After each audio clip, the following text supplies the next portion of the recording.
Voilà, 2018 est parti. Il y a quelques années encore en arrière, on était loin des années 2000. La Bible dit que, eh bien, les jours passeront vite et puis on est quand même dans une accélération, voyez-vous. Hier encore, on disait l'année 2000, qu'est-ce que ça va donner? On croyait que... Et là, on est déjà à la fin de 2018. Mais ce qui est bien, c'est que notre Dieu nous a gardés. Notre Dieu nous a gardés, il nous a accompagnés pendant cette année. Et le désir de mon cœur, c'est que ce soit un culte d'action de grâce ce matin. Que nous puissions manifester notre reconnaissance à Dieu. Comme on l'avait dit la dernière fois, il y avait des gens qui ont commencé cette année avec nous et qui malheureusement, ou heureusement pour certains, ne sont plus là. Mais nous sommes encore là. Grâce à notre Dieu, nous voulons déjà même commencer à le remercier et à remettre ces moments entre ses mains. Voilà que quelques voix se lèvent pour prier, remettre ces moments entre les mains bénies de notre Seigneur. Grande ta fidélité est incomparable, nul n'est comme toi, ô Seigneur. Grande est ta fidélité, ta fidélité est grande, ta fidélité est incomparable, nul n'est comme toi, ô Seigneur. Grande est ta fidélité. Quand je contemple ta sainteté et quand je contemple ta beauté et quand toutes les choses pâlissent à ta lumière, quand j'ai trouvé la joie près de ton cœur, quand je m'enveloppe de ton amour, et quand toutes les choses pâlissent à ta lumière,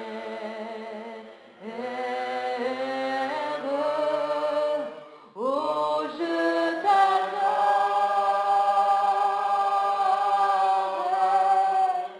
oui je t'adore,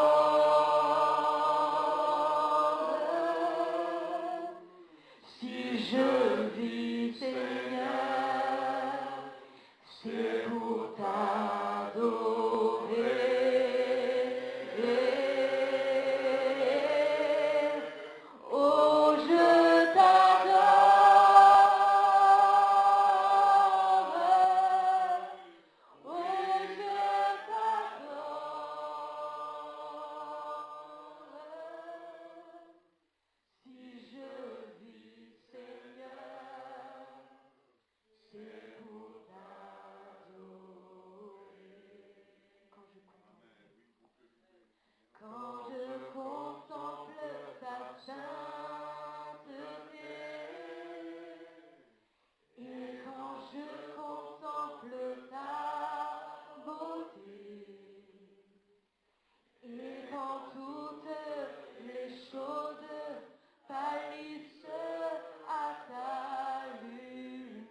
la raison. C'est la raison pour laquelle je vis. C'est la raison pour laquelle je vis. C'est la raison pour laquelle je vis. Pour t'adorer, mon Dieu, c'est la raison. C'est la raison pour laquelle je vis. C'est la raison pour laquelle je vis. C'est la raison pour laquelle je vis. Pour t'adorer. Redis-le ce matin. Amen. C'est la raison pour laquelle je vis. Amen. C'est la raison pour laquelle je vis. C'est la raison pour laquelle je vis. Pour t'adorer, mon Dieu.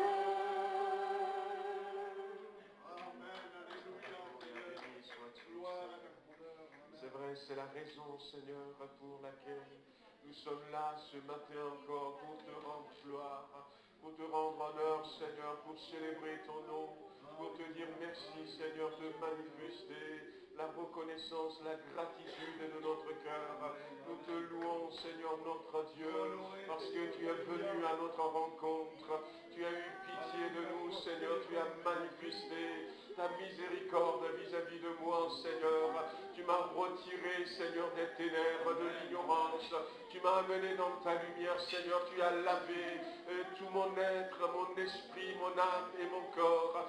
Tu m'as sorti du péché, Seigneur, et tu as fait de moi un héritier du Père. Tu m'as réconcilié avec lui. Ce matin, Seigneur, je te loue de tout mon cœur. Je bénis ton nom, Seigneur. Ton nom est saint, ton nom est puissant, ton nom est glorieux. Merci aussi, Seigneur, pour cette année qui s'achève, pour tous les bienfaits que nous avons reçus de toi. On reçoit, Seigneur, notre Dieu, les remerciements de ton Église. Alléluia. Amen. Acclamez toi le roi des rois. Alléluia.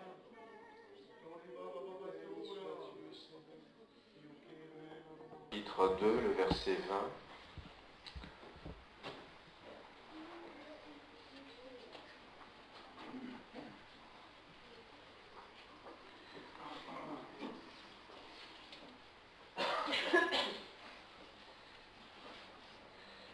Si donc vous êtes morts avec Christ au rudiment du monde, pourquoi, comme si vous viviez dans le monde, vous impose-t-on ces préceptes? Ne prends pas, ne goûte pas, ne touche pas. Préceptes qui tous deviennent pernicieux par l'abus et qui ne sont fondés que sur les ordonnances et les doctrines des hommes. Ils ont, ces préceptes, à la vérité, une apparence de sagesse, en ce qu'ils indiquent un culte volontaire, de l'humilité et le mépris du corps. Mais ils sont sans aucun mérite et contribuent à la satisfaction de la chair. Si donc vous êtes ressuscités avec Christ, cherchez les choses d'en haut, où Christ est assis à la droite de Dieu. Affectionnez-vous aux choses d'en haut, et non à celles qui sont sur la terre, car vous êtes morts, et votre vie est cachée avec Christ en Dieu. Quand Christ, votre vie, paraîtra, alors vous paraîtrez aussi avec lui dans la gloire. Amen. L'apôtre Paul, écrivant donc aux Colossiens, j'en avais parlé ces derniers temps de l'épître de Colossiens, qui est une épître. Ce temps de la Sainte Seine, on va demander la grâce de Dieu sur notre vie. Eh bien, je vais demander en haut, où Christ est assis à la droite de Dieu. Affectionnez-vous aux choses d'en haut et non à celles qui sont sur la terre. Une autre version dira, préoccupez-vous de ce qui est là-haut et non de ce qui est sur la terre. Donc j'aimerais peut-être nous encourager à ce que cette année qui va commencer soit pour nous une année dans laquelle nous voulons véritablement tourner nos regards vers le ciel. Chercher les choses d'en haut. Chercher les choses d'en haut. La Bible et l'apôtre Paul va nous encourager vivement de ne pas rester, on reviendra là-dessus, sur des doctrines humaines, sur des préceptes humaines, mais de rechercher les choses d'en haut. Chercher les choses d'en haut, qu'est-ce que ça veut dire? Eh bien, c'est vivre une vie chrétienne pratique. Une vie chrétienne pratique. Il est en train de nous inviter à comprendre comment nous devrions marcher en tant que chrétiens. Il a rappelé dans ce passage que j'avais lu les bases de la vie chrétienne. Les bases de la vie chrétienne, c'est que Jésus-Christ est mort à la croix pour nous. Mais Jésus-Christ est ressuscité. Les bases de la vie chrétienne, c'est savoir que si j'ai donné mon cœur à Jésus-Christ, si j'ai donné ma vie à Jésus-Christ, alors à ce moment-là, je suis mort. C'est ce que nous disons chaque fois qu'il y a le baptême, c'est ce que nous rappelons. Nous sommes morts avec Christ et nous sommes ressuscités avec Christ. Et à partir de cela, comme nous l'a montré dans les évangiles, entre autres Bartimée, que Jésus-Christ va appeler, et puis la Bible dit que quand les gens étaient venus vers Bartimée en disant « Lève-toi, il t'appelle », cet aveugle va enlever son manteau, et il va laisser tomber son manteau. On ne sait pas comment est fait ce manteau, mais c'est le symbole de la vie qu'il a menée jusque-là. C'est le manteau de l'aveugle. C'est le manteau du mendiant. C'est le manteau peut-être qui lui procurait toutes les protections qu'il pouvait avoir jusque-là. Et tout à coup, il a compris qu'il allait vers Jésus et qu'il n'a plus besoin de ce manteau. Et il va laisser tomber ce manteau parce qu'avec Jésus-Christ, une nouvelle vie commence. Une nouvelle vie commence. Ce n'est plus la sécurité que j'avais avant que je vais continuer à avoir. Ce n'est plus les provisions que j'avais avant que je vais continuer à avoir. Ce n'est plus les couvertures que j'avais avant que je vais continuer à avoir maintenant avec Jésus-Christ. Nous ne sommes plus aveugles, mais nos yeux spirituels s'ouvrent et nous réalisons que notre vie est cachée en Christ. Notre vie est cachée en Christ. Ce sont là les bases de la vie chrétienne. Et la Bible nous dit que, eh bien, si nous devons vivre pratiquement cette vie, nous devrions chercher les choses d'en haut. Chercher les choses d'en haut. Alors, lorsque la Bible nous parle de chercher les choses d'en haut, le mot grec traduit ici par chercher, nous parle de chercher dans le but de trouver. De chercher dans le but de trouver. Non pas de dire, eh bien, j'ai cherché, je n'ai pas trouvé. Et combien de fois dans notre vie, nous avions cherché des choses que nous n'avions pas trouvées. Combien de fois à un moment donné, eh bien, nos parents nous ont dit, va me chercher ça, et puis je reviens, je dis, je n'ai pas trouvé. Combien de fois nous-mêmes, eh bien, nous nous sommes engagés dans la recherche, et puis finalement, on ne trouve pas, et puis, voilà, on s'arrête parce qu'on n'a pas trouvé. Mais ce mot qui a été utilisé ici, c'est chercher et trouver. Chercher jusqu'à trouver. C'est chercher, eh bien, s'efforcer de trouver. Chercher en s'efforçant de trouver. Ce mot nous dit de ne pas nous décourager, de tenter encore et encore, de faire tout notre effort. Mais ce mot nous dit de chercher avec sérieux, avec gravité. Parce que c'est là la marche chrétienne. La marche chrétienne pratique, chercher les choses d'en haut, chercher avec, non pas en étant insouciant, mais chercher pour trouver, chercher les choses d'en haut. C'est ce même mot que Jésus va utiliser lorsque Jésus va nous dire, cherchez premièrement le royaume de Dieu et la justice de Dieu. Et toutes ces choses vous seront données par-dessus tout. Cherchez premièrement, cherchez de manière à trouver. Et voyez-vous, quand on entend ce mot dans la bouche de l'apôtre Paul et quand cette lettre a été lue, quand Jésus parlait à ceux qui étaient autour de lui, on dit « Cherchez premièrement le royaume de Dieu » ou encore l'apôtre Paul va dire « Cherchez les choses d'en haut », eh bien ça nous ramène à une réalité. Une réalité, c'était même des fois une moquerie. Voyez-vous, on pourrait dire de quelqu'un, on a pu dire de quelqu'un, ben lui là, il a la tête dans le ciel. Les pieds sur terre, la tête dans le ciel. Alors lui, il est tout le temps dans le ciel. Il est préoccupé par le ciel. Il aspire tellement au ciel. Et même si des fois, on le dit comme ça, en se moquant de quelqu'un, oh, il a toujours la tête dans le ciel. J'ai voulu m'attarder sur ce verset parce que je me rends compte que dans l'Église aujourd'hui, ce n'est plus la réalité. C'est rare de dire encore de quelqu'un, un frère et une sœur, eh bien lui, il est tout le temps préoccupé par ce qui est spirituel. C'est rare. Il a la tête dans le ciel. Je trouve que c'est rare. Et c'est justement ce que la Bible nous dit. Avant de développer cela, effectivement, la Bible nous dit que nous ne devrions plus, si vous êtes mort avec Christ au rudiment du monde, pourquoi vivez-vous comme si vous dépendiez de ce monde en acceptant qu'on vous impose les règles de ce genre? Ne prends pas, ne goûte pas, ne touche pas.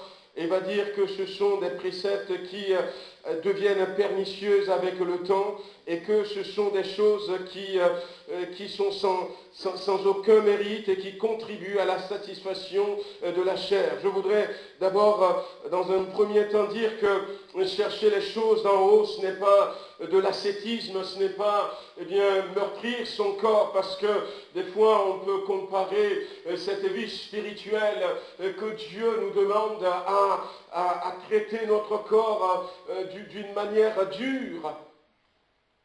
D'une manière dure. Mais ce n'est pas du tout ça. L'apôtre Paul dit que, cette manière de faire, c'est une fausse humilité. C'est pour contribuer encore à la satisfaction charnelle. C'est vrai que tout au long de l'histoire de l'Église, et puis l'histoire des différentes religions, on voit des gens qui... il y a eu des moines, des gens qui vont s'enfermer loin du monde, des gens qui font vœu de chasteté, des gens qui veulent à tout prix soumettre leur corps, mais des gens qui vont même être, et nous en savons quelque chose dans notre génération, qui vont aller jusqu'à l'extrémisme. On ne doit pas faire ça, on ne doit pas dire ça, mais ce n'est pas de ça qu'il s'agit ce matin. Nous voulons explorer, au travers de quelques questions que je me suis posées, ce que la Bible veut nous dire exactement. D'abord, la première question que je me suis posée, c'est qu'est-ce qui est là-haut? Chercher les choses d'en haut, ça semble vague. Qu'est-ce qui est là-haut que nous devons chercher, rechercher? Qu'est-ce qui est là-haut qui doit nous préoccuper? Qui doit nous préoccuper? Et voici les 4 réponses. Aujourd'hui, il y a Jésus là-haut. Amen. Chercher les choses d'en haut, c'est fixer nos regards sur Jésus-Christ. La Bible dit qu'il est l'auteur et le consommateur de notre foi. Et nous avions lu dans ces versets tout à l'heure qu'il n'est pas mort, il n'est pas resté dans le tombeau. Lorsque nous aurons l'occasion pour ceux qui le peuvent, si Christ tarde à revenir, d'aller en Israël, nous visiterons le jardin de la tombe et vous verrez que le tombeau est vide. Il n'est plus là. Nous n'adorons pas un Dieu mort, Mais nous savons que Christ est vivant, et non seulement vivant, mais la Bible nous dit qu'il est assis à la droite du Père. Et ça nous parle de l'autorité. Il est notre vie, il est celui que nous devons rechercher. Rechercher sa volonté, rechercher son soutien, rechercher sa force à chaque instant de notre vie. Toute puissance dans le ciel et sur la terre m'ont été données. C'est ce que Jésus a dit à ses disciples. Allez donc, allez donc. Nous avions parlé de ce verset pour ceux qui se rappellent, en montrant dans la Bible que l'autorité que Dieu nous a donnée, le diable l'a volée. Mais légalement, en mourant sur la croix, avec des versets à l'appui, Christ a repris cette autorité. Et quand il disait « Toute autorité m'ont été données dans le ciel et sur la terre », nous devons avoir nos regards fixés sur ces choses, bien-aimés. Cherchez Christ, cherchez sa victoire. Combien de défaites dans la vie des chrétiens? Combien de défaites dans l'Église aujourd'hui? Le désir de Dieu, c'est que 2019 soit une année de victoire. Amen. Une année de victoire. Parce que nous allons rechercher la victoire de Christ. Et nous allons vivre cette victoire si nous le désirons. Cherchez Christ ressuscité, qui est assis dans toute l'autorité à côté de son Père. Christ qui a vaincu la maladie, comme nous avions prié ce matin. Christ qui a terrassé la mort. Nous avions parlé dimanche dernier, Siméon, lorsqu'il a rencontré Jésus, il a dit « Maintenant, Seigneur, je peux mourir ». Il n'a plus peur de la mort. Mais combien de chrétiens ont peur encore de la mort? Ô mort, où est ta victoire? Où est ton aiguillon, nous dit la Bible? Parce que Christ l'a vaincu. Et nous avons besoin de chercher ces choses. Je vous invite que 2019 soit pour quelqu'un, soit pour l'Église, le moment où je vais dire, eh bien, je vais aller chercher la victoire de Christ. Et je vais vivre cette victoire. Chercher les choses d'en haut. Qu'est-ce que nous avons là-haut? Eh bien, la deuxième chose que nous avons là-haut, c'est notre véritable maison, notre patrie. Vous connaissez ce verset dans Jean chapitre 14, à partir du verset 1er où Jésus va dire que votre cœur ne se trouble pas quelque temps avant de partir. Que votre cœur ne se trouble pas. Vous croyez en Dieu, croyez aussi en moi. Dans la maison de mon Père, il y a plusieurs demeures. Je m'en vais vous préparer une place. Et quand je vous aurai préparé une place, je reviendrai vers vous et je vous prendrai afin que là où je suis, vous y soyez aussi. Amen. Nous savons que notre cité se trouve là-haut. Notre maison se trouve là-haut. La Bible dit, en parlant de certaines personnes qui ont marché avec Dieu, dans Hébreux chapitre 13, le verset 11, on lit ces quelques mots. Les corps des animaux, dont le sang est porté dans le sanctuaire par le souverain sacrificateur pour le péché, sont brûlés hors du camp, en rappelant ce qui se passait lorsque le peuple de Dieu était dans le désert. Il y avait ce tabernacle qui était là, mais le corps de ces animaux qui ont été sacrifiés pour le péché sont brûlés hors du camp. Et c'est pour cela, nous dit la Bible, que Jésus aussi, afin de sanctifier le peuple par son propre sang, a souffert hors de la porte, parce qu'à l'époque, Golgotha se trouvait en dehors de la ville de Jérusalem. Il a souffert hors de la porte.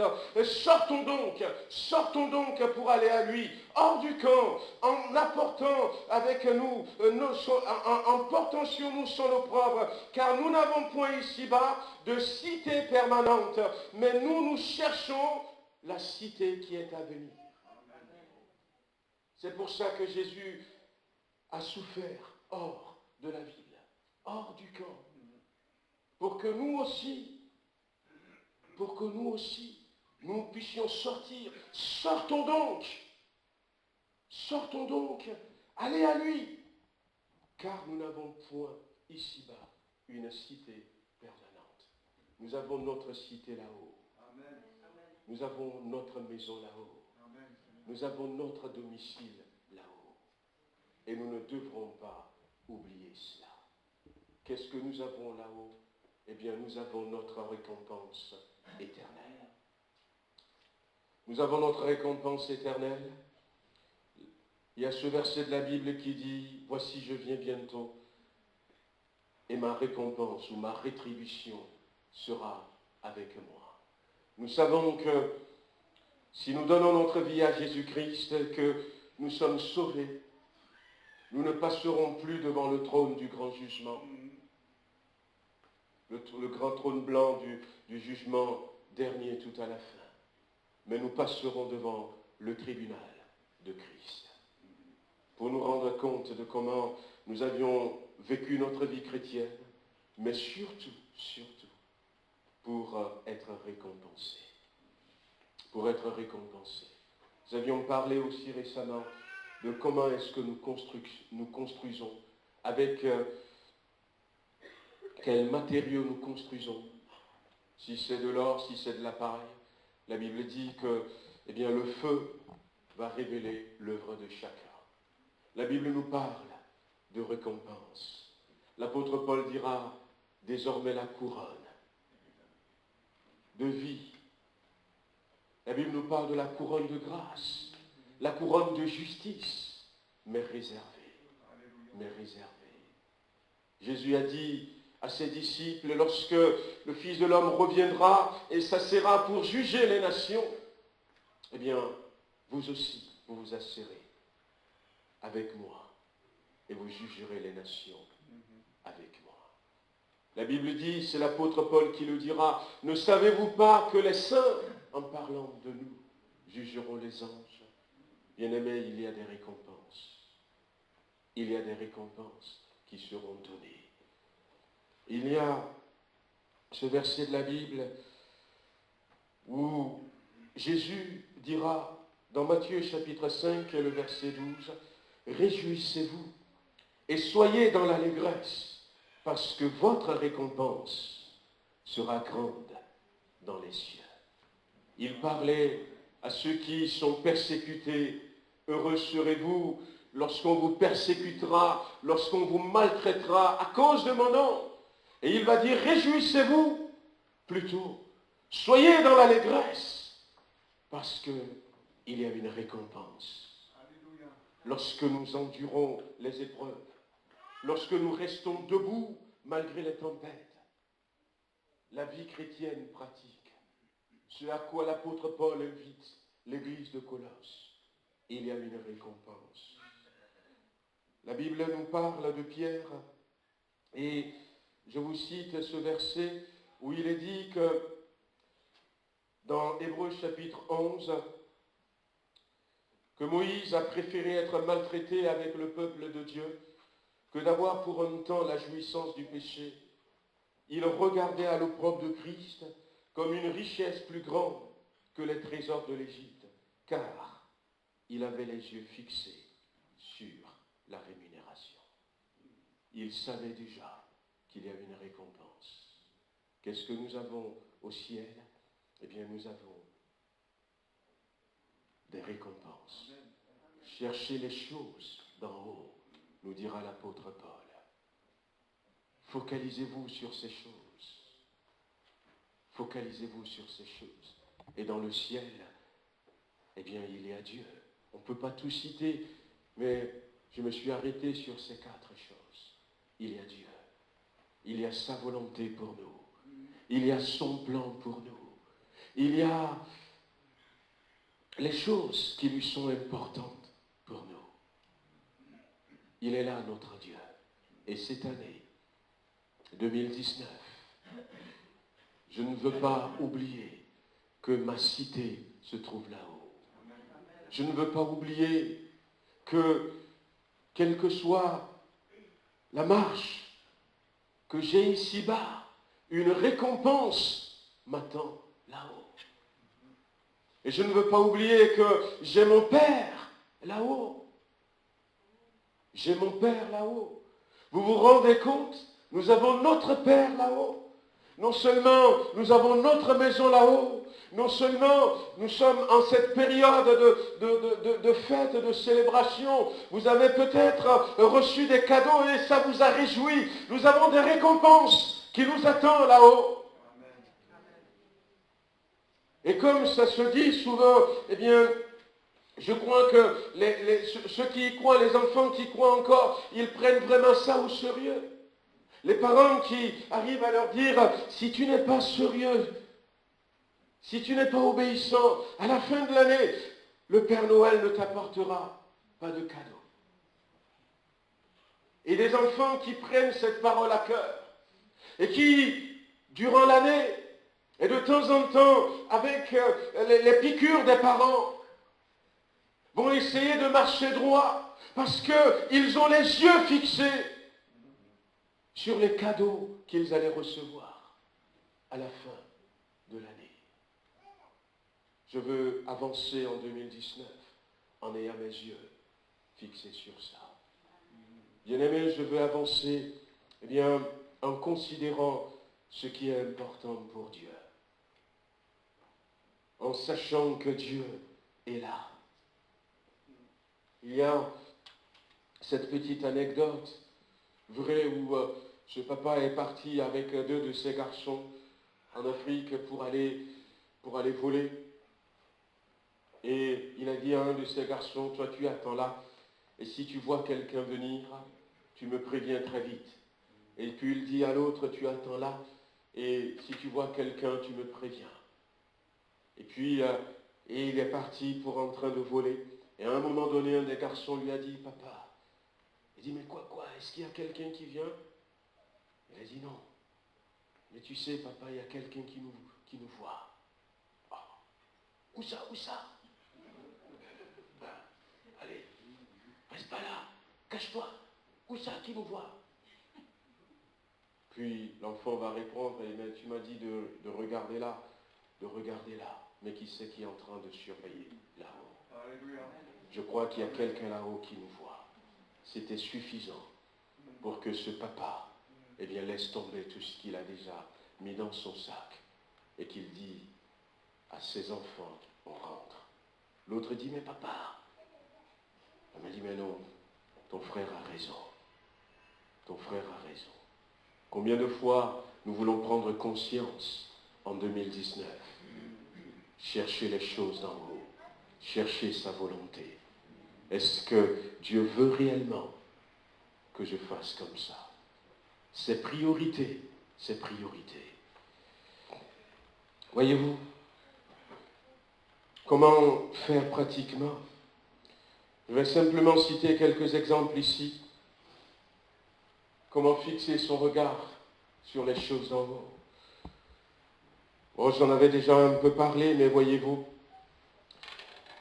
quand les difficultés de la vie sont là, quand les problèmes sont tout autour de nous, quand peut-être nous n'arrivons plus à lever la tête, c'est là que nous devons nous rappeler de la victoire de Jésus-Christ. La victoire de Jésus-Christ. La victoire, je cherchais cette citation une citation, je ne l'ai pas en tête, mais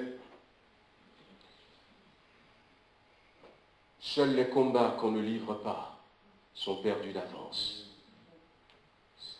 C'est un Français qui l'avait dit. Je ne sais plus si c'était Georges Clemenceau, mais c'est un Français qui l'avait dit. Seuls les combats qu'on ne livre pas sont perdus d'avance. Et Dieu permettra des fois des situations difficiles, des situations compliquées, pour nous enseigner à marcher dans la victoire de Jésus-Christ. Vivre une vie chrétienne, sans vivre d'expérience, c'est triste. C'est triste. Mais dire, j'ai été malade, le Seigneur m'a relevé. J'ai prié pour cette situation et j'ai vu la victoire. Cette année, je veux m'engager, je veux non pas laisser tout problème, toute situation, toute difficulté me noyer, mais je veux chercher à relever la tête en me disant Christ a remporté une victoire. Christ a une guérison pour moi. Et Christ, eh bien, a brisé ses chaînes et a cherché cette victoire. A prié pour que cette victoire se manifeste. Lorsque nous sommes persécutés, lorsque, eh bien, on nous en veut, lorsque nous ne comprenons pas les situations, la Bible nous dit réjouissez-vous plutôt. Lorsque même nous sommes chassés, c'est là où nous devons nous rappeler, eh bien, que notre domicile se trouve au ciel. Au ciel, j'ai une maison, j'ai une habitation. Au ciel, je vais marcher sur des routes pavées d'or. Ma maison est tellement jolie, tellement beau. Je vous avais raconté cette histoire vraie. Je la raconte encore. Quand je travaillais dans cette entreprise où j'étais responsable de vente, j'avais 5 chrétiens et 2 musulmans qui travaillaient avec moi. Et comme on cherchait à les amener au Seigneur, on n'arrêtait pas de parler de la Bible. Et un jour, on parlait du ciel. Et puis, le plus âgé parmi nous, qu'on appelait même juste grand frère, par respect, alors qu'on parlait du ciel, et il va nous sortir ce jour-là, moi je sais où est-ce que je vais habiter. Oui, on sait, on va aller habiter au ciel, que ce sera beau, tout ça. Non, je connais mon adresse. Ah bon? C'est rue... Et il nous a raconté son expérience. Je vous coupe court, un jour, alors qu'il ne s'était pas encore donné à Christ, il venait à l'église avec sa maman, il s'agenouillait, il ne savait pas grand-chose, et quelques secondes après, il se relevait et puis il a déconnecté. Et à la fin, il s'agenouille encore, et puis quelques secondes, il se lève. L'église se résumait en ça. Et puis un jour, alors qu'il était arrivé et puis qu'il s'est agenouillé, il s'était retrouvé. Il nous avait dit qu'il s'est retrouvé dans un endroit merveilleux. Et il a vu comme il était sale. Il a dit, mais comment j'ai fait pour atterrir ici? Et dans sa tête, il a dit, mais c'est quoi ce quartier? C'est là où habitent les présidents du monde, parce que c'est tellement joli. Il n'avait pas de mots. Et surtout, il y a une maison qui était là, qui a attiré son attention. Et qu'est-ce qu'elle est belle, cette maison. Et alors qu'il est en train d'admirer, de contempler la maison, il n'a pas remarqué qu'il y avait 2 personnes qui étaient là. Et il a dit, mais tu veux visiter? Ah non, surtout pas. Regarde dans quel état je suis. Ah non. Il me dit, si, on va te faire visiter.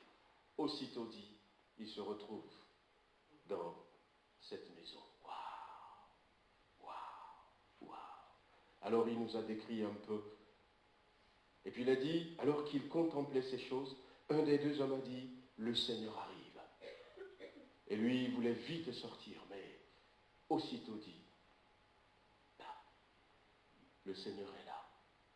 Et quand il a vu cet homme qu'il ne connaissait pas encore, avec une douceur, avec un amour qu'on pouvait toucher, il l'a appelé par son prénom, lui a posé sa main sur son épaule, en disant, tu vois, toutes ces choses, c'est pour toi que je l'ai préparé.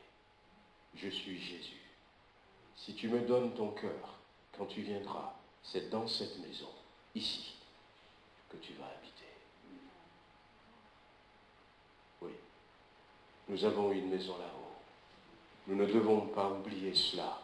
Quand les luttes, deviennent féroces, dirigées contre nous. Ou même des fois, quand, le péché et la séduction du monde semble prendre le dessus. Bien-aimés, nous ne devons pas nous laisser emporter par ces choses, mais nous devons lever les yeux, chercher la volonté de Dieu, s'efforcer à vivre la volonté de Dieu, parce que nous avons quelque chose de merveilleux, de plus grand, qui nous attend au ciel. Ouais, ne laissons pas la déprime, ne laissons pas, eh bien, je disais la dernière fois, je disais comme ça que le mot qui avait été utilisé lorsque Jésus allait dans le jardin de Gethsémane, il a dit, avant de dire mon âme est triste jusqu'à la mort, la Bible dit qu'il fut saisi d'une angoisse.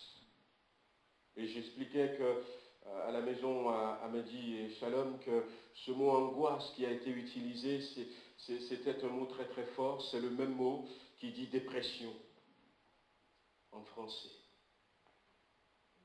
Mais il ne s'était pas laissé abattre.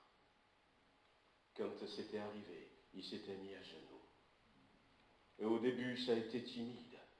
Père, si tu pourrais faire en sorte que je ne bois pas cette coupe. Si cette coupe peut passer au-dessus de ma tête. Mais quand même, eh bien, il faut que la volonté de Dieu soit là.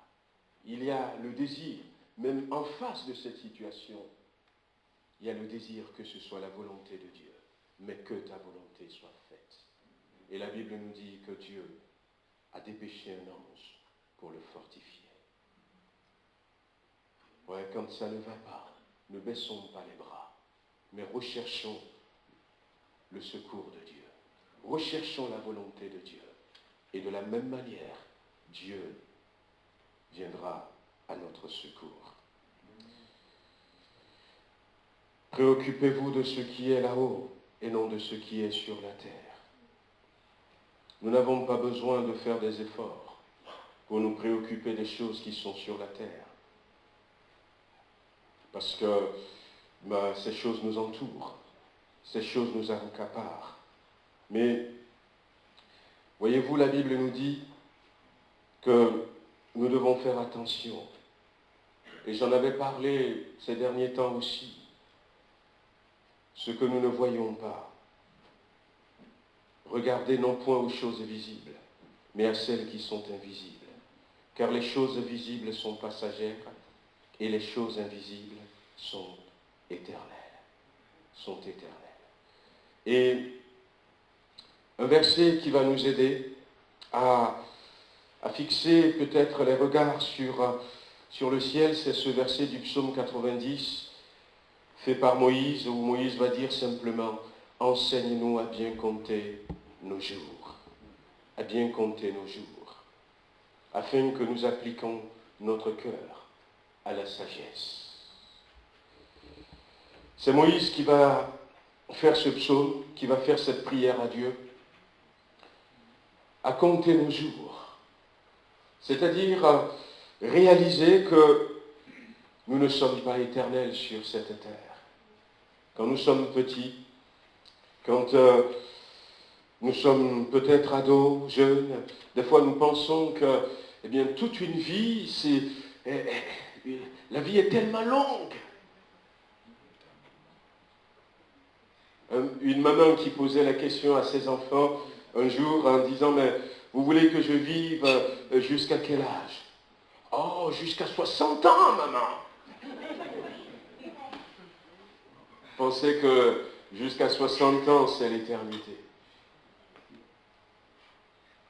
Et quand elle a eu ses 60 ans, elle a dit « Maintenant, j'ai 60 ans, je peux mourir. » Ah non, non, non, non, non, non, non, pas du tout. C'est trop tôt, maman. Le Seigneur la garde encore, que le Seigneur garde encore notre sœur qui a aujourd'hui 75 ans. Mais on pense des fois que la vie, elle est très longue. Alors on passe du temps à regarder les choses en bas. Mais Moïse nous fait comprendre que la vie, elle est fragile. La vie passe vite, en réalité. Et que nous avons besoin de le réaliser pour pouvoir décoller nos yeux, notre regard des choses de la terre et les focaliser sur les choses du ciel. Enseigne-nous à compter nos jours. Enseigne-nous, ça veut dire que ce n'est pas automatique. Si Moïse va demander à Dieu, enseigne-moi, ça veut dire que je n'ai pas la capacité de réaliser que la vie passe rapidement. Je n'ai pas la capacité de réaliser que je ne dois pas me préoccuper plus de certaines choses. Je ne sais même pas faire les choix. Enseigne-moi, montre-moi, éduque-moi. Et bien aimé, je crois que c'est ce dont nous avons besoin aussi.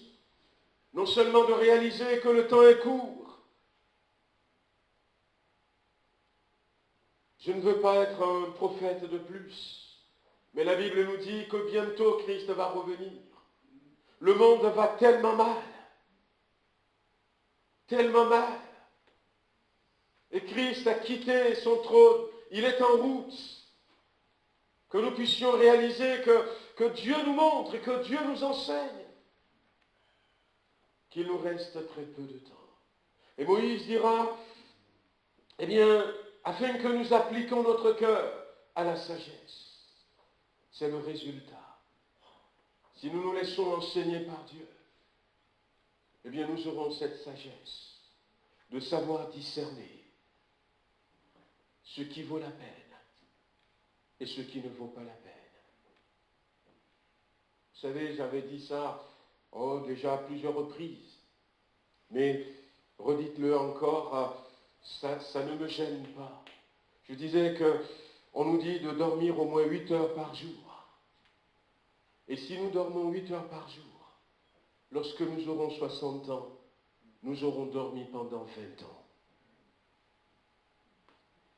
Et si nous travaillons 8 heures par jour, nous aurons travaillé pendant 20 ans, au bout de 60 ans. Sortez après le temps que vous mettez à manger. Et lorsque vous arriverez à 60 ans, vous allez voir que la plupart de votre temps, vous l'avez passé à travailler, à dormir, à manger. Et que pour Dieu, il y a très très peu. Il y a très très peu. Que le Seigneur nous aide à changer notre habitude. Que nous puissions avoir la sagesse. La sagesse. Eh bien, de faire le discernement, de faire le choix. De faire le choix. Bien-aimés, il y a une dame que nous avons connue qui s'appelle Corrie ten Boom. Une dame magnifique qui disait « Regardez autour de vous et vous serez dans la détresse. Regardez en vous et vous allez déprimer. Mais regardez à Jésus-Christ et vous aurez la paix. Regardez autour de vous et vous serez dans la détresse. Si nous refusons de regarder en haut, où est-ce que nous allons regarder? Nous allons regarder tout autour de nous. Regardez la télé. Regardez le monde. Allez vous balader un peu sur Internet. Allez traîner, eh bien, vos oreilles dans votre quartier. Vos regards dans votre quartier. Regardez. Il n'y a rien d'encourageant. Il n'y a que des choses déprimantes. Que de mauvaises nouvelles. Comme si, eh bien, les médias sont téléguidés par quelqu'un qui veut abattre le monde. Que de mauvaises nouvelles. Et même quand il y a une bonne nouvelle, la manière de le dire, ça n'encourage même personne. Ils savent le faire. Et c'est vrai, quand on regarde en nous, des fois, on retourne notre passé. On retourne notre passé. Quand on regarde en nous, on voit plus peut-être les découragements quand on se focalise sur nous. Et combien sommes-nous qui nous focalisons sur nous-mêmes? pour dire, eh bien, je veux faire justice. C'est comme ça qu'on réagit des fois quand nous nous mettons nous-mêmes au centre de notre vue. Nous disions vendredi soir pour ceux qui étaient là que, eh bien, des fois nous avons envie de nous justifier, nous avons envie de nous donner raison, nous avons envie peut-être de régler nos comptes et nous oublions complètement ce verset qui dit de considérer l'autre supérieur à nous-mêmes. Lorsque nous regardons à nous-mêmes, nous sommes là dans cet orgueil déguisé où il y a toute cette frustration, toutes ces rancœurs qui sont là dans notre cœur. Parce qu'il n'y a que ça. Mais quand on s'oublie, quand on ne se regarde pas, on ne réalise même pas que, eh bien, l'autre là m'a mal parlé. On ne réalise même pas que, eh bien, l'autre là a marché sur mes pieds. Ça nous arrive des fois, je ne sais pas si, moi ça m'arrive quand même, des fois où après, à un moment donné, je dis, mais tiens, depuis quand est-ce que je me suis coupé là? Je ne savais même pas. À un moment donné, tu vois, ah bon. Mais quand on est focalisé sur nous-mêmes, t'as vu ce que tu m'as fait? Regarde! Une petite égratignure. Une petite égratignure. On est dans un concours quand on regarde à nous-mêmes. On veut être meilleur que l'autre. Mais, bien-aimés, regardons au ciel. Regardons au ciel. Et c'est ça qui fait que des fois, on n'a pas envie de pardonner, on n'a pas envie de saluer parce que c'est moi, il m'a fait ça. Parce que c'est moi qui est là, au centre. C'est moi qui est là au centre. Oh, qu'est-ce que je prie que le Seigneur nous aide. Qu'en 2019, nous puissions passer le cap, grandir un peu plus. Ne pas s'arrêter sur ces choses qui sont vraies, mais que l'ennemi utilise pour détourner notre attention. Pour détourner notre attention. Le temps est court, frères et sœurs. Prenons la décision. Je ne dis pas que... Et même des fois, pour tourner la page, ça m'est arrivé moi. Ça m'est arrivé, j'ai été vers quelqu'un, j'ai dit, mais écoute, frère, la dernière fois, mon grand frère qui est au Togo me disait, tiens, j'ai retrouvé mon carnet de baptême. J'ai retrouvé mon carnet de baptême. Et quand il m'avait dit ça au téléphone, ça m'a rappelé le jour de son baptême. Un jour très très difficile pour moi, parce que j'étais en froid avec mon autre frère. J'étais en froid avec mon autre frère. On ne voulait pas boycotter son baptême. On est allé quand même, chacun de son côté, se retrouver dans cette grande salle, chacun de son côté, mais on était mal. On était mal. Ça ne fait rien. Personne ne voulait faire le pas. Et puis tout à coup, quand j'ai reçu ce petit bout de papier, et j'ai lu dessus, écoute,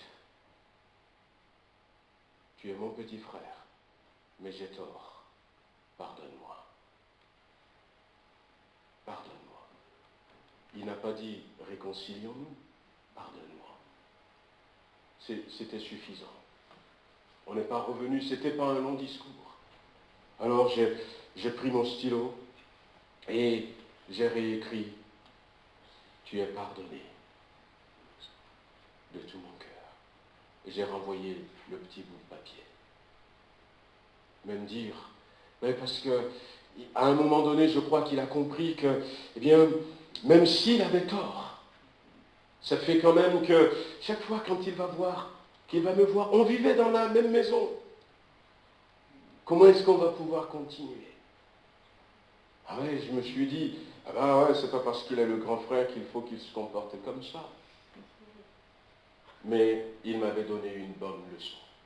Et à partir de là, combien de personnes, bien-aimés, que le Seigneur nous aide. Je trouve qu'il y a des fois beaucoup de petites choses qui focalisent notre attention, qui détruisent la communion fraternelle, qui ne nous empêchent pas de vivre cette unité. Lorsque nous avions fait notre jeûne et prière, nous avions parlé, prié pour l'unité. Moïse a dit à Josué, sors, choisis-nous des hommes, allez combattre Amalek dans la vallée. Et moi, je me tiendrai sur la montagne. Et on va voir au travers de ce passage une véritable unité. Des gens qui sont en train de combattre dans la vallée, sous la responsabilité de Josué. Moïse qui est sur la montagne, avec Aaron, avec Hur. Et c'est tous ensemble qu'ils ont remporté la victoire. Mais des fois on dit, oh, on ne voit pas Dieu dans l'église. Et vous avez raison, il n'est pas là. Il n'est pas là quand on est divisé. Il n'est pas là quand il n'y a que de la rancœur, de l'amertume. Il n'est pas là quand on s'arrête sur des choses et qu'on n'arrête pas de ressasser ces choses. Il n'est pas là. Il ne supporte pas ces choses. Non, il n'est pas là. Mais si nous le voulons, eh bien nous avons besoin. Efforcez-vous, dira Jésus d'entrer. Et là, l'apôtre Paul nous dit, efforcez-vous de trouver les choses d'en haut. Non, ne regardons pas tout autour de nous. N'allons pas chercher des conseils auprès des technologies, même si ça peut nous aider, ça peut nous apporter quelque chose. Mais ne regardons pas à nous, ne nous plaçons pas, mais regardons à Jésus-Christ. C'est vrai que des fois, je l'avoue, je l'avoue, c'est pas facile. Et même pour moi, des fois, ça a été dur pour moi. Où j'ai dit, mais Seigneur, faut-il encore que je pardonne? Si, ça m'est arrivé. Je suis un homme comme vous. Et quand je pose la question, faut-il encore que je pardonne? Que pensez-vous que le Seigneur va dire? Ah ben oui. Vous pensez qu'il va dire cette fois-ci, reste dans ton amertume? Parce qu'il veut mon bien. Et l'amertume, c'est moi qu'elle détruit en premier. C'est moi qu'elle détruit en premier. Tu veux encore que je me réconcilie? Pardonne. Vous avez raconté, pardonne. Oh ben Seigneur, si elle veut que je la pardonne, il faut qu'elle vienne me demander pardon. Je suis passé par là aussi. Ah ouais, c'était un véritable dialogue. C'était avec Maggie, on n'était pas encore mariés. Et déjà,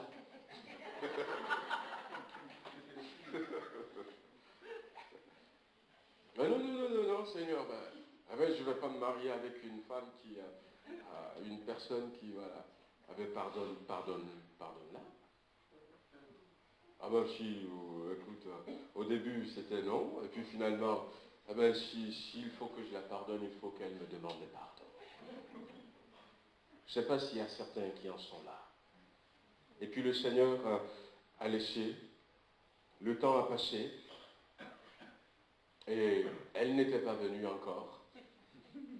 Mais le Seigneur est revenu vers moi. Il a dit, tu vois, si moi j'ai attendu que toi tu viennes me demander pardon avant de te pardonner, peut-être qu'aujourd'hui tu ne serais pas encore mon enfant. Ah ouais, c'est vrai.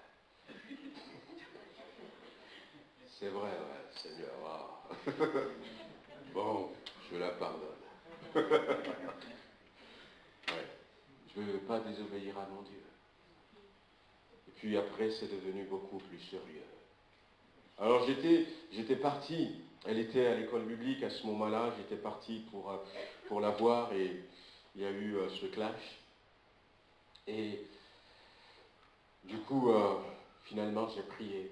petit à petit, le Seigneur m'a aidé. Et j'ai pu avoir un bon moment de prière où j'ai répandu mon cœur devant le Seigneur. Je la pardonne comme tu m'as pardonné. Puis, c'est pas fini encore quelques minutes après. Maintenant, elle a besoin de toi. Va l'aider. Ah ben non, quand même. Là, tu m'en demandes trop, Seigneur. Oh. Ah, c'est pas. Ah, des fois, le Seigneur. Mais c'est encore moi qui va aller. Je l'ai pardonné sincèrement, sérieusement. Est-ce que c'est pas suffisant? Il faut maintenant que j'aille lui parler encore. Mais combien de personnes sont dans la même situation, qui sont liées, qui sont coincées et qui attendent que vous, qu'ils ont offensés, veniez vers eux et leur disent un mot. Et leur disent un mot. Et finalement, quand j'étais sorti, dès qu'elle m'avait vu, elle m'a dit « Ah, ben c'est bien que tu sois là. J'ai des difficultés avec le grec. Est-ce que tu veux pas m'aider ?» Et j'ai pu l'aider. Et après, je lui ai expliqué. Je lui ai expliqué. Je dis, mais j'étais fâché contre toi. Voilà. Que le Seigneur nous aide. Bien-aimés, nous voulons prier quelques instants. Regarder à Jésus et retrouver la vraie vie. Regarder à Jésus, fixer nos yeux sur Jésus-Christ et trouver cette marche chrétienne. C'est ce que nous voulons pour nous-mêmes, pour notre maison et pour notre Église en 2019. Nous voulons véritablement vivre cela. C'est à la portée de chacun d'entre nous. Jésus ne nous le dira pas. L'apôtre Paul ne nous le dira pas s'il sait que nous en sommes incapables. C'est l'ennemi qui te fait croire que tu es incapable. C'est l'ennemi qui veut t'enfermer peut-être sur toi-même. Mais ce matin, tu as la possibilité, eh bien, en changeant d'année, de tourner véritablement la page dans ta vie. C'est ce que je veux que nous demandions à Dieu. Aide-nous, Seigneur, à rentrer dans cette nouvelle année avec une nouvelle mentalité. Non pas une mentalité pour les choses terrestres, mais une mentalité pour les choses célestes. Seigneur notre Dieu, nous voulons te remercier ce matin. Tu nous invites à chercher les choses d'en haut. Et le désir de notre cœur pour ton Église, c'est que 2019 soit l'année où nous allons véritablement marcher dans la vie chrétienne pratique. Non pas les regards fixés sur terre, mais les regards fixés vers le ciel. Quelles que soient les situations que nous pourrons vivre, nous voulons regarder au ciel. La Bible nous dit qu'à un moment donné, il va y avoir un grand trône blanc. La terre et le ciel s'enfuirent devant sa face. Jésus a dit, le monde passera. Et nous savons que cette terre n'est pas éternelle, mais le ciel est éternel. Jésus-Christ est victorieux. Nous avons une maison là-bas, une cité qui n'est pas bâtie avec la main d'un homme. Si parmi nous les hommes, nous avons de si belles architectures, et lorsque nous regardons la beauté de notre monde, pouvons imaginer quelle beauté nous attend là-haut. Seigneur notre Dieu, viens nous aider. Viens nous aider, comme j'ai dit, à ne pas nous mettre nous-mêmes au centre. Ton Église a besoin de te mettre au centre. La vision que tu avais donnée à Jean dans le livre de l'Apocalypse, il a dit, il a vu 7 anges qui sont les 7 esprits des 7 églises. Et au milieu se trouve Jésus-Christ. Et au milieu se trouve Jésus-Christ. Il était au centre. Il était au centre. Et nous voulons que Jésus soit au centre. Amen. Combien sont là ce matin et qui vivent comme l'église de Laodicée, où Jésus va se retrouver dehors, où il n'est même plus dedans, Seigneur. Combien de fois dans nos programmes tu n'es pas là? Parce que le cœur avec lequel nous avions préparé ce programme. Combien de fois dans nos prières tu n'es pas là? Combien de fois dans nos louanges tu n'es pas là? Combien de fois, Seigneur, tu sors de notre vie? Parce que nous t'avons chassé du centre. Aide-nous à nous focaliser sur toi, à te placer au centre. Que nous voyons, Seigneur, ton Église te placer au centre. Chaque chrétien te placer au centre de sa vie. Et que ta grâce et ta gloire abondent dans ces lieux. Bénis chacun d'entre nous. Seigneur, encore une fois, je veux te dire merci de nous avoir gardés jusque-là. Oui, Seigneur, amen. L'échec est pour l'ennemi. Nous te disons, Ebenezer, mais maintenant, à partir de maintenant, nous voulons continuer. Nous voulons continuer, Seigneur, avec tout ce que toi tu désires, avec le ciel, avec la sainteté, avec, Seigneur, le Saint-Esprit, avec Jésus-Christ, avec la croix au cœur de notre marche chrétienne. Amen. Apprends-nous, Seigneur, à réaliser que les temps qui sont devant nous sont courts. Tu vas revenir en 2019, peut-être. Tu vas revenir avant la fin du mois de janvier, peut-être. Le temps est très court et nous voulons apprendre à être de ceux qui vont partir avec toi. Bénis chacun d'entre nous au nom de Jésus-Christ. Amen. Amen. Amen. Amen. Amen.